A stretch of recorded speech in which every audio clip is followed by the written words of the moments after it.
ഇവിടെ അല്ല, നീ നീറ്റ് എക്സാം ഒക്കെ എഴുതി MBBS പഠിക്കാൻ പോകാനായിട്ട് ഇപ്പൊ വലിയ ബഹളമൊന്നുമില്ലല്ലോ, എന്തായി?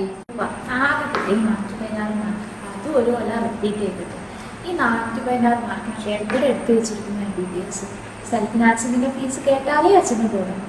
പാരാമെഡിക്കൽ ഫീസ് പഠിക്കണം, അല്ലെങ്കിൽ പാരാമെഡിക്കൽ ഫീസ് നിനക്ക് MBBS പഠിക്കണം, മോൾഡോ വേണം.